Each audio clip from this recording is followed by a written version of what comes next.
Assalamualaikum warahmatullahi wabarakatuh. Alhamdulillahi rabbil alamin. Wassalatu wassalamu ala ashrafil anbiya'i wal mursalin wa ala alihi wa sahbihi ajma'in. Amma ba'd. Yang dihormati dan dikasihi Al-Fadil Tuan Haji Umar, Imam Surau kita,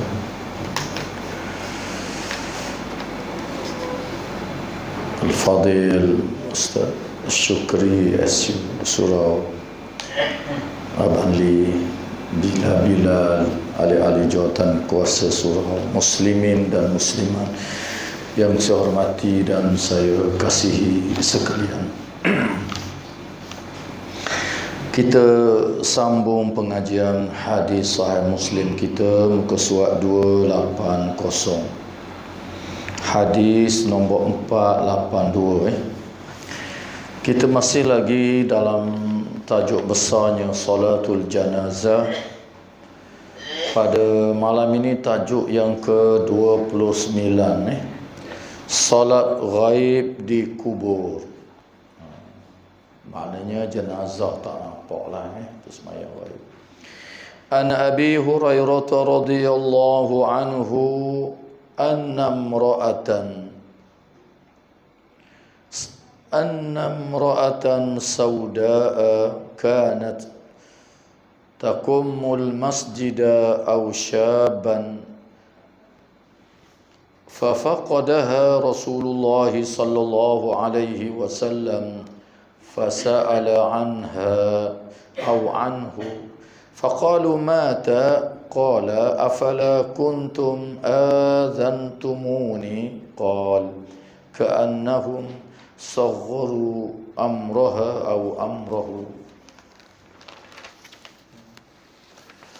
فقال دلوني على قبره فدلوه فصلى عليها ثم قال إن هذه القبور مملوءة ظلمة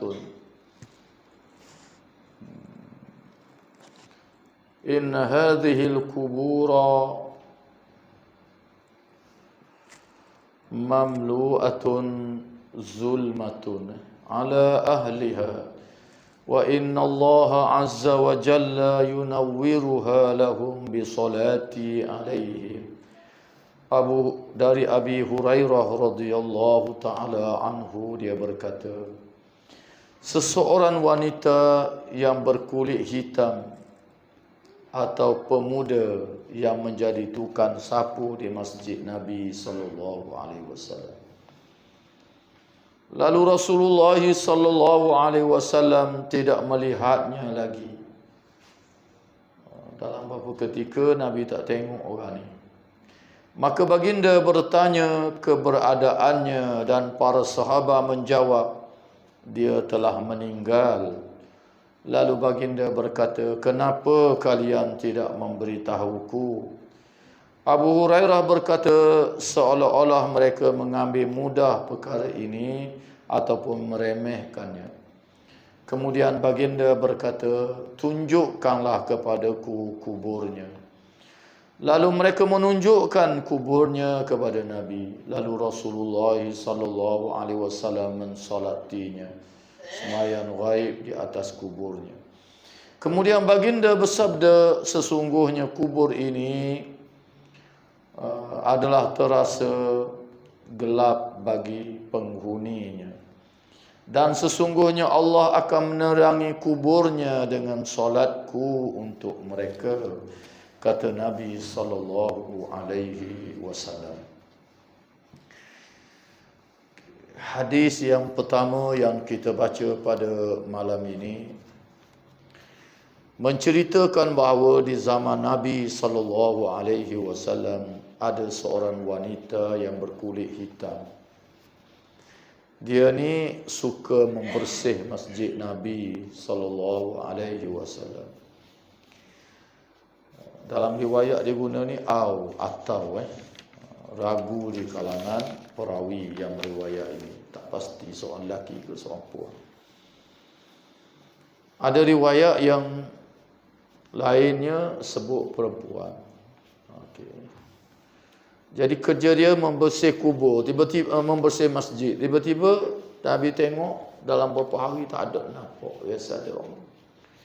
Nabi tanya, "Pah ke mana perempuan ini?"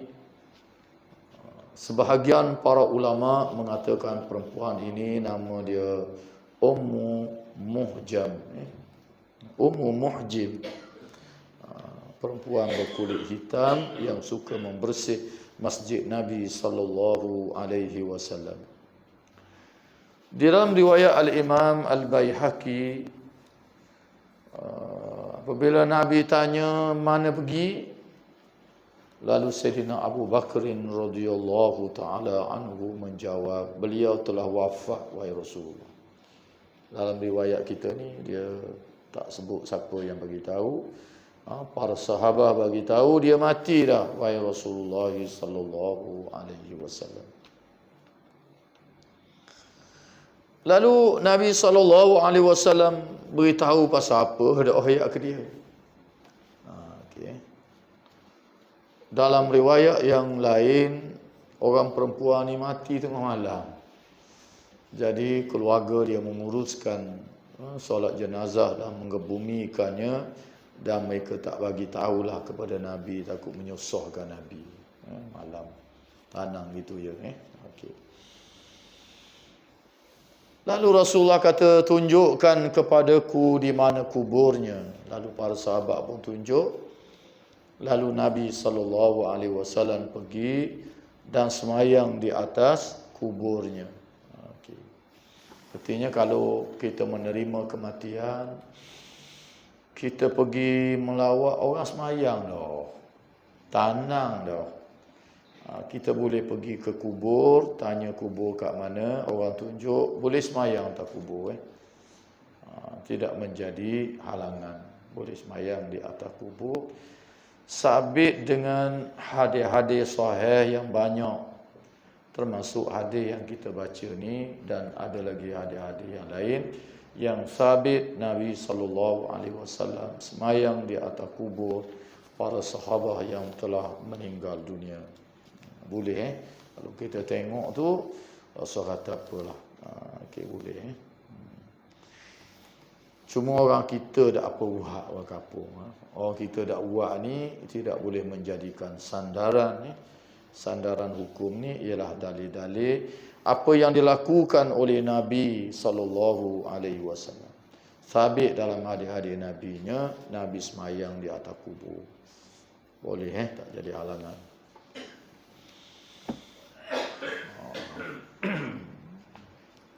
Kita meninggal umpamanya, anak duduk jauh luar negara. Duduk luar negara, Amerika, England, Australia. Takkan nak tunggu dah. Mandi, semayang, ke bumi. Dah anak dia balik, baru balik esok kan. Hari ni tanang, esok pun balik. Bagi tahu kan anak dia dah dikebumikan. Tunjuk kubur ayah dia. Semayang di atas kubur ayah dia tu. Tak apa. Ni balik yang marah, dok tunggu tanang. Dok tunggu dah pada kata okey, menyegerakan jenazah tu adalah hak mayat okey, jadi dia balik semayang je lah tak kubur okey. Ni kadang tak semayang pun dah pergi tengok je okey, pergi tengok tu alhamdulillah dah baca doa dan sebagainya. Tapi semayang itulah yang lebih baik sebagai penghormatan terakhir pada keluarga kita. Dengar lewat maklumat di Kuantan tak tahu mana kita bertolak pergi orang tanang dah pergi kubur semayang. Begitulah yang sabit di dalam hadis-hadis yang sahih Masuk dalam Bukhari ada, dalam Muslim kita ni pun ada. Ada tempoh tak kita boleh semayang di atas kubur seseorang yang meninggal dunia? Okey. Berhubung dengan perkara ini berlaku khilaf di kalangan para ulama berapa tempoh dia. Sebahagian ulama mengatakan selama sebulan selepas dia ditanam. Kalau dah apa lagi 30 hari, sebulan boleh semayang lagi. Sebulan tempohnya. Sebahagian ulama meletakkan bahawa anggaran mayat itu hancur. Kalau tak hancur lagi boleh semayang. Berapa lama mayat ni hancur? Ada orang tahu tak? Saya lupa nak buat rujukan. Berapa lama anggaran mayat kita ni hancur? Tak tahu soal. Okey. Kita tengok semula berapa lama tempoh mayat itu hancur. Dalam kitab-kitabnya disebut macam tu. Anggaran Kalau di negara Arab tu macam di Madinah, di Mekah sama juga. Dia letak sejenis batu. Batu tu dalam tempoh yang tertentu dia hancur. Warna merah itu tanah. Tanah ni ketahanan dia sejauh mana ketahanan tubuh kita. Lazimnya apabila tanah tu hancur, makna jenazah dalam hancur. Maka dia tengok batu yang dia letak tadi. Kalau dah hancur, boleh gali situ. Boleh gali, tulang tadi boleh disepak ataupun dia letakkan di tempat lain. Boleh hubur jenazah lain pula. Di tanah dia warna merah gitu lebih kurang. Itu adalah petanda di negeri Arab lah. Tempat kita biasa tak gali dah. Hancur itu tanah luas. Tak apa. Pandangan yang ketiga di kalangan para ulama, berapa lama tempoh kita boleh solat kepada orang yang sudah dikebumikan. Pandangan yang ketiga ini mengatakan selama-lamanya tidak ada tempoh had masa. Nak semayang boleh. Tak ada tempoh had masa. Di dalam kitab Subulus Salam, Al-Iman As-Sana'ani mengatakan bahawa di sisi dia pendapat yang lebih kuatnya ialah yang ketiga ini, iaitu kita boleh semayang dalam tempoh yang tidak ada dihadkan. Tidak ada suatu dalil yang sahih dia kata yang ada had masa je. Tak ada. Yang adanya Nabi ada semayang tak kubur, habis cerita. Had masa sampai lama mana tak ada. Maka di sisi Al-Iman As-Sana'ani dan sebahagian ulama, maka tidak menjadi halangan. Tak jadi halangan. Nak semayang berat setahun dah mati ke, 2 tahun dah mati ke. Belajar luar negara tak balik, ayah meninggal 2 tahun baru balik. Pergi kubur boleh semayang. Tidak ada had masa menurut pandangan yang ketiga. Dan pandangan ini kata Al-Imam As-Sana'ani adalah lebih kuat kerana dalil-dalil tentang masa ni tidak ada. Yang ada Nabi semayang je atas kubur orang yang meninggal. Tempoh masa tidak disebutkan. Okay.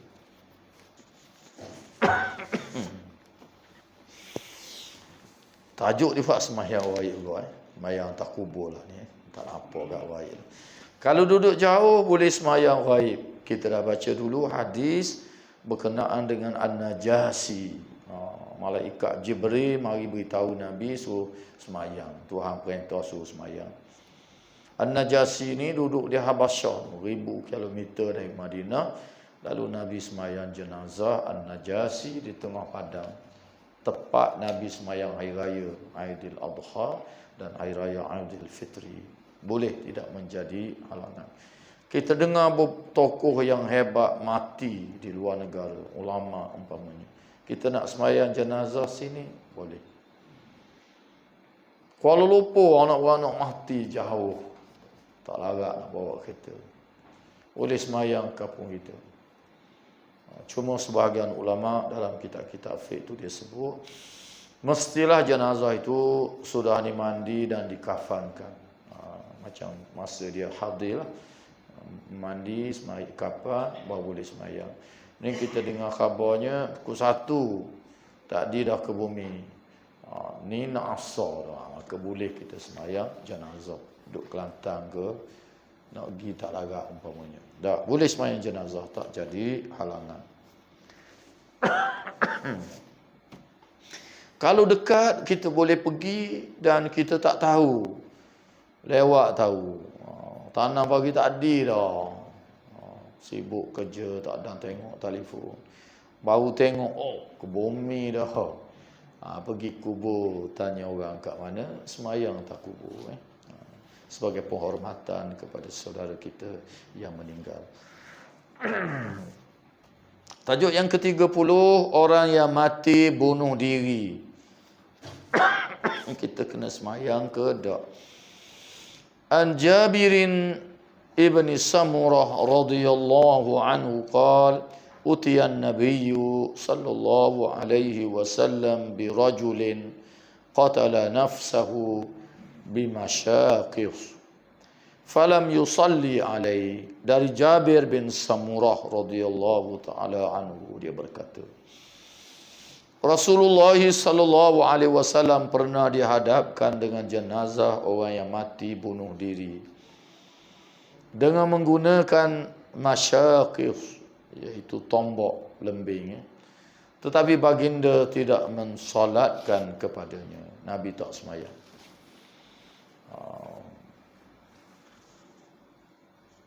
Jadi orang mati bunuh diri ni lagu mana? Kita semayang ke tak payah semayang? Walam yusalli alaih. Nabi tak semayang. Okey, Nabi tak semayang. Jumhur ulama, majoriti para ulama, termasuk mazhab kita Al-Imam Asy-Syafi'i dan mazhab-mazhab yang besar yang empat, mengatakan bahawa orang mati bunuh diri pun kena mandi, kena kapang, kena semayang, kena ke bumi. Dia masih lagi dianggap sebagai seorang Muslim, sebagai saudara kita, dan dia ada hak. Dia ada hak. Cuma Nabi SAW tak semayang tu suatu hal yang lain. Suatu hal yang lain.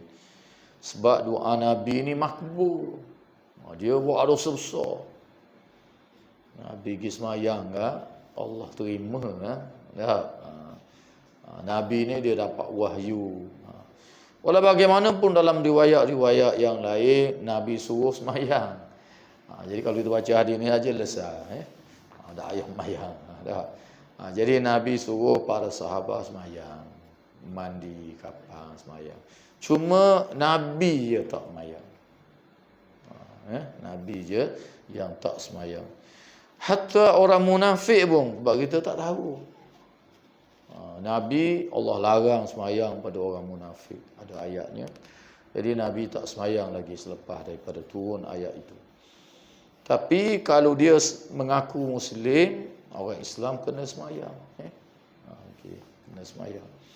Sebab munafik ni dia dengan Tuhan, dia tak beriman. Dan apatah lagi kalau orang tu melakukan dosa besar, bunuh diri. Ya, dosa besar. Dosa besar. Tapi dia masih lagi dianggap sebagai Islam, kena mandi, kena kapan, kena semayang. Walau bagaimanapun di sana ada ijtihad dan fatwa sebahagian ulama. Sebab itu saya kata jumhur ulama, majoritinya kata wajib semayang semacam ni, termasuk mazhab kita Al-Imam Asy-Syafi'i. Tapi di sana ramai juga ulama yang kata tak payah mayang hok gini. Antaranya Al-Imam Al-Auza'i, dia ada mazhab besar suatu ketika dulu. Antaranya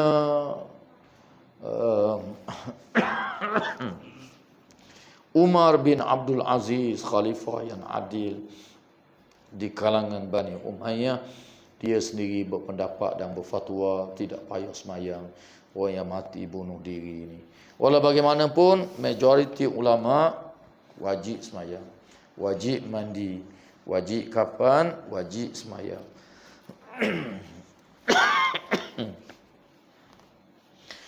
Dan di sana banyak hadis-hadis daripada Nabi SAW. Orang buat dosa besar pun Nabi semayang ada. Orang yang dijatuhkan hukuman had, hukuman hudud, potong tangan baik, berzina baik, pun Nabi SAW semayang pun ada. Antaranya apabila Khawarij kata orang curi ni, buat dosa besar ni, kafir. Sayyidina Ali kata, pasal apa kafir? Orang yang Nabi pernah potong tangan kerana mencuri, mati, Nabi jadi imam semayang. Kalau kafir macam mana Nabi semayang? Okay.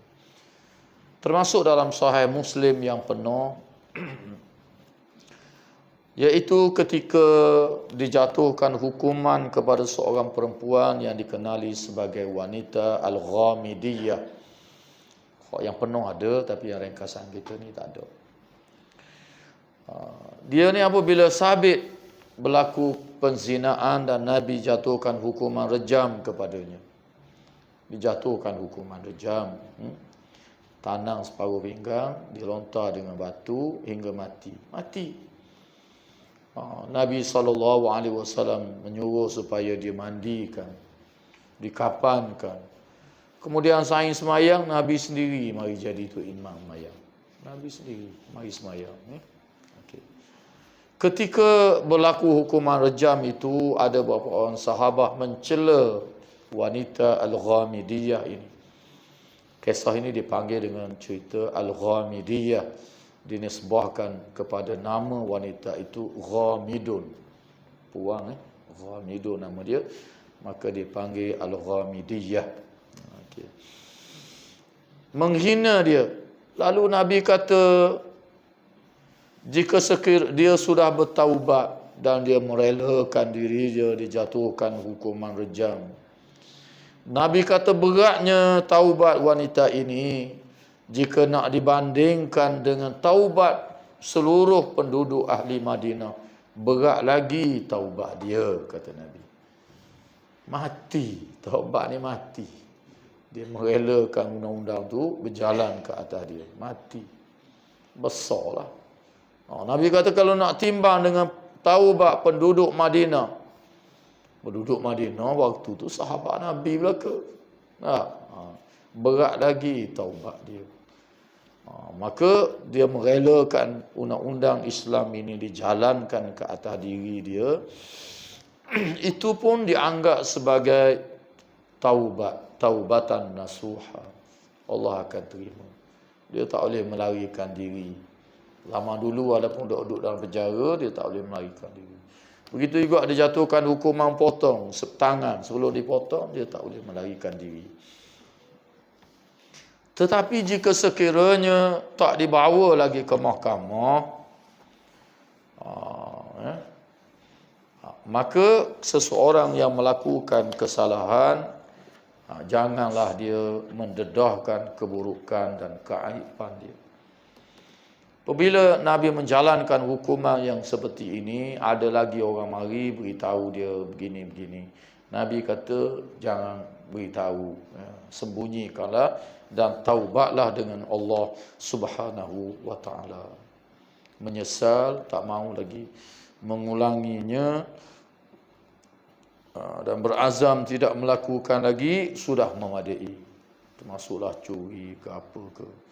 Berlaku 40 tahun dulu, orang pun tak tahu dah. Tak payah cerita ke orang. Sembunyi adalah lebih baik. Tetapi apabila dia ditangkap, ada bukti yang cukup, ada saksi-saksi, hakim menjatuhkan hukuman ke atasnya, dia mesti merelakan dirinya untuk dijatuhkan hukuman Allah. Itu adalah salah satu daripada syarat-syarat taubat yang ditetapkan dalam Islam. Syarat taubat ni yang biasanya menyesal, berazam tak mahu melakukan lagi. Apa lagi? Kalau melibatkan hak orang, dia memulangkan balik. Melibatkan Orang lain dia kena minta halal dan minta maaf dengan orang. Kalau melibatkan undang-undang Islam yang akan dijatuhkan kepadanya dan telah diputuskan oleh hakim, dia mesti merelakan undang-undang itu berjalan ke atas dia. Itu termasuk syarat taubat. Kalau dia lari, Allah tak akan ampun dia. Tapi kalau dia rela menerimanya, itu adalah suatu taubatan nasuha. Moga-moga Allah mengampunkannya pada hari kiamat kelak. Bahkan Nabi kata, taubat Al-Ghamidiyah ini jika dibanding dengan taubat penduduk ahli Madinah, berat lagi taubat dia. Itu dia.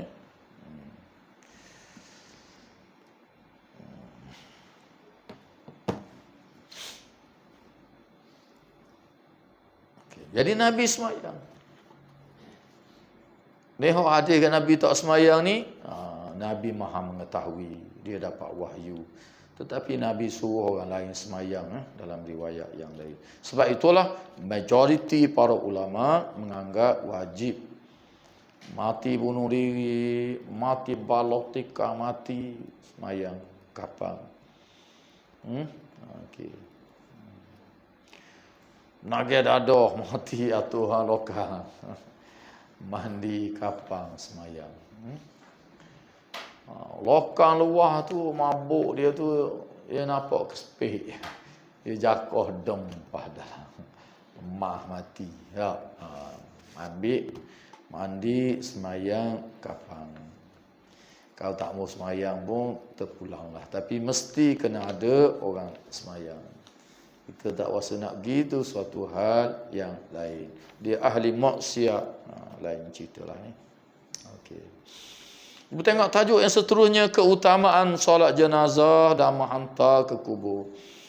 An Abi Hurairah radhiyallahu anhu qala Rasulullah sallallahu alaihi wasallam, man syahidal janazata hatta yusalla 'alaiha falahu qiratun wa man syahidaha hatta tudfana falahu qiratani qila wa mal qiratani qala mithlul jabalainil azimain.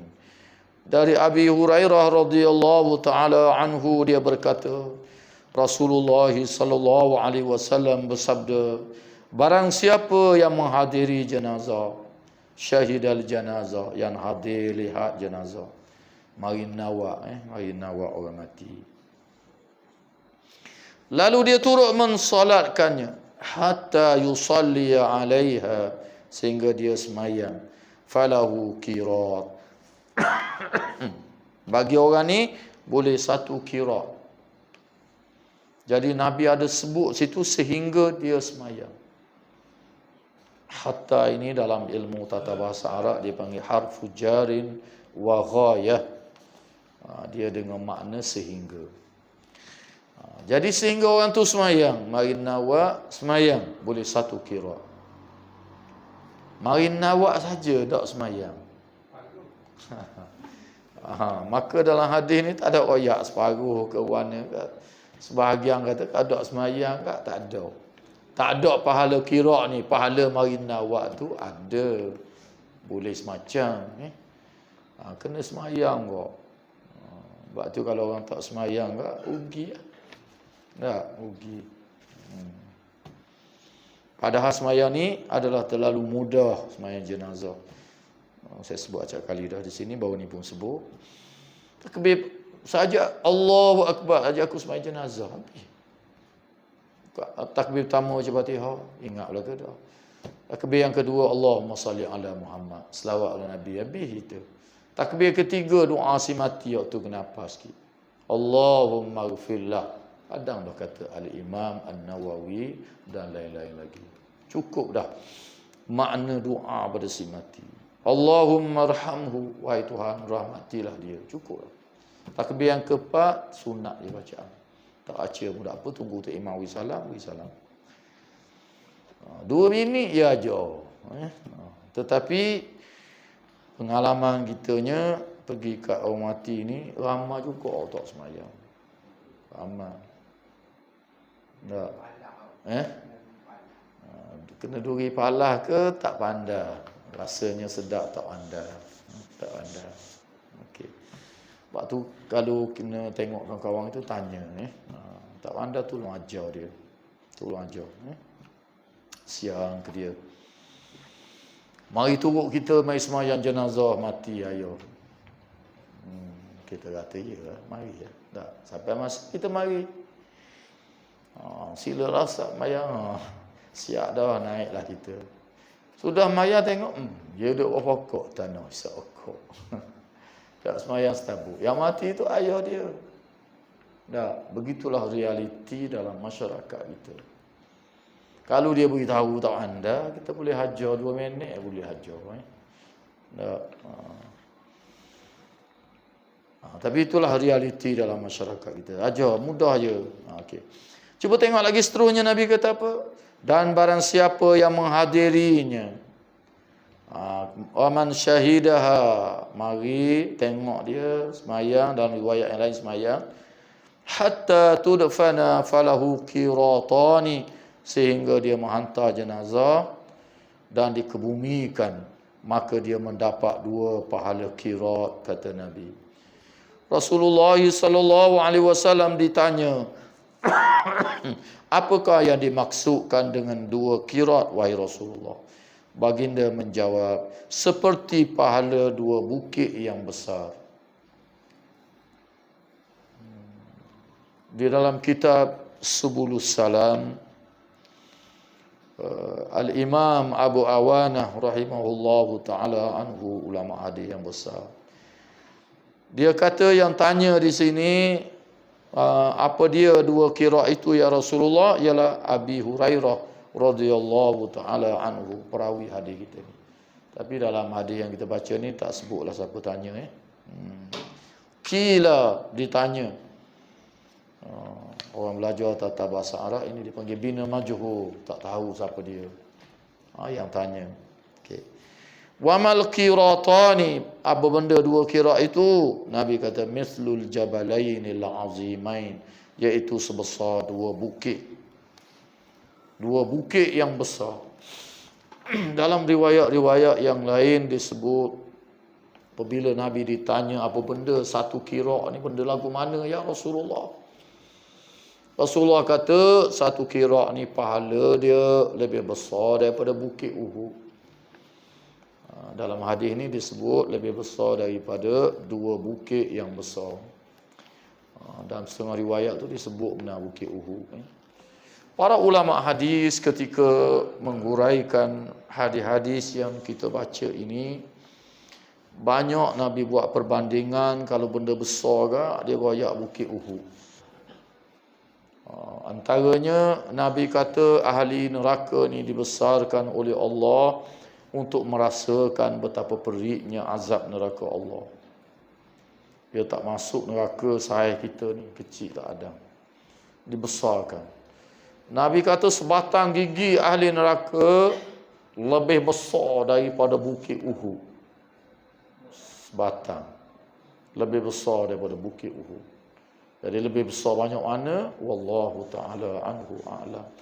Para ulama mengatakan bahawa ini adalah dia panggil perbandingan yang bukan hakiki, yang bukan maksud begitu, bukan, tetapi perbandingan ini adalah perbandingan untuk mudah faham. Di Madinah ni hak besar ke bukit Uhud yang mereka biasa tengok. Jadi nak royak benda besar ke, Nabi kata lebih besar daripada bukit Uhud. Nak bagi mudah faham. Tengok bukit Uhud besar mana lah. Okay. Bukit Uhud tu tinggi dia 1050 meter. 1 kilometer tinggi. Kita tengok dekat tu macam tak tinggi mana. 1 kilometer tinggi. Lebar dia 7 kilometer tu. 7 kilometer. Nabi kata lebih besar. Lebih besar banyak mana? Wallahu ta'ala anhu a'lam. Gigi manusia ada 30 lebih. Kalau sebatang besar tu pun dah nak ambau dah besar mana. Raksasa dah. Yang jelasnya besar. Di hari kehidupan hari akhirat Allah besarkan. Tujuannya ialah merasakan betapa perik dan azabnya neraka Allah Subhanahu wa taala. Hangu kulit, Tuhan ganti kulit lain. Hangu ganti kulit lain. Begitulah. Jadi begitu juga dengan pahala orang semayang jenazah ni. Nabi kata kalau mari semayang 1 kira. Mari semayang disebut dalam hadis yang lebih jelas lagi. Mari ziarah, mari semayang. Kemudian dia mengiringi jenazah ke kubur sehingga mengembumikannya. Dia dapat 2 kira. Jadi ada hadis-hadis yang mengkaitkan demikian. Nak dapat 2 ni, kena mari semayang, kemudian kena hantar jenazah. Kena buat 2. Sebahagian ulama mengatakan kalau dia mari kubur saja, dia tak semayang, tak boleh pahala kira ni, 2 kira ni. Sebab hadis-hadisnya ada mengaitkan dengan solat. Mari melawat saja, pergi kubur, semayang dak, jadi tak boleh. Hak 2 ni, jadi rugi lah. Sebab itu semayang tu nombor 1. Tak dia kata dia mari semayang saja, lepas tu dia balik, ada hak. Boleh dah 1 kira. Pergi hantar kubur pula, adik dia semayang, pergi hantar pula, baru boleh 2. 2 tu berkait dengan semayang sekali. Kecuali dia pergi semayang atas kubur tu pula. Jadi ramai juga ulama hadis yang saya tengok cenderung mengatakan hal yang demikian. Jadi kalau orang yang tak semayang jenazah, rugilah. Nak duduk Mekah, Madinah, nak pergi umrah, pergi haji. Dino tiap-tiap waktu dia katakan ada orang semayang jenazah. Jadi dia tak semayang, rugi lah. Bukan sikit tak semayang ni. Saya pernah ambil perhatian, tengok mana. Tengok orang Melayu kita lalu ke mana. Saya perhati. Ramai orang Melayu itu tak semayang jenazah. Orang agak semayang. Kita orang Melayu. Dia kira semayang sunat je. Pas Zuhur dia kira semayang sunat. Dia Zuhur. Dia kira semayang dia. Pas semayang sunat dia balik. Boleh jadi masa duduk di tanah air ni dia tak rajin semayang jenazah. Bukan semua orang rajin. Muslim, Islam dah ke. Tapi orang jenis main jenazah ni banyak katuk lebah lah. Orang biasa kadang-kadang jarang semayang, tak semayang. Dan apabila tak semayang, jadi tak pandai. Dah tua kan nak tanya orang, malu dah lah. Akhir tak semayang semua. Dia ke Mekah, Madinah pun tak semayang. Sedangkan di Masjidil Haram, kita dah baca dah dulu hadis-hadis berkenaan Masjidil Haram. 1 rakaat semayang di Masjidil Haram sama dengan 100,000 rakaat tersemayang di padang bersemang. 100,000 rakaat. Tu dia perbandingan. Maka begitulah juga dengan semayang-semayang lain, termasuklah semayang jenazah. Para ulama kata sekali kita semayang jenazah di sana sama dengan 100,000 kali kita semayang jenazah sini. Habis umur kita tiap-tiap hari pun main jenazah tak akan siapa 100,000. Dah alangkah ruginya. Okay. Saya sebut ni supaya tak berlakulah pada kita ataupun anak-anak beranak kita. Ataupun rombongan sama dengan kita. Kalau kita tengok dia tak semayang, bagi tahu. Bagi tahu. Bagi tahu boleh pahala dah kita. Saya pernah sebut dah dulu. Ada seorang tu rombongan dengan saya. Saya perhati dia tak ajing semayang jenazah. Semayang sunat ajing. Semayang umur. Bahkan di tu zikir ramai-ramai ni tak ada. Senyap je. Terima senyap je. Tak baca zikir apa-apa pun. Masing-masing je. Dalam 5 minit Tok Bilal akan kata as-salawatu alal amwat, semayang jenazah. Barulah pakak bangun semayang jenazah. Saya perhati seorang rombongan ini dia tak semayang. Berapa kali buat saya perhati dia tak semayang. Jadi kebetulan semayang duduk dekat dengan saya, jadi saya bagi tahu. Saya tanya pasal apa tak semayang jenazah, tengok sebelum ni tak semayang.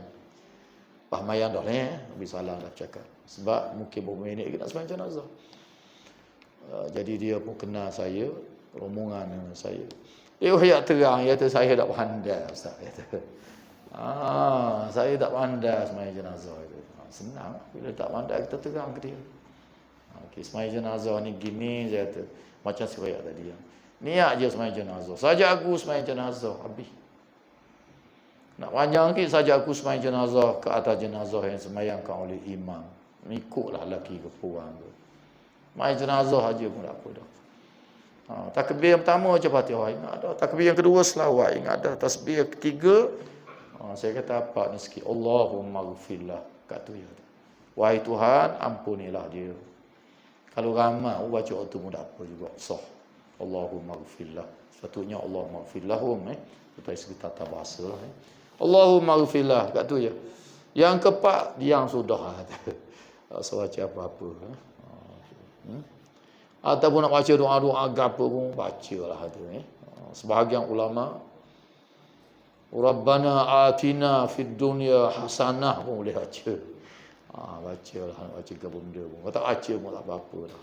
Okey takbir tu imam baca 7 takbir pun tak baca lepas tu tak apa dah. Yang ketiga je dalam mazhab kita wajib ni.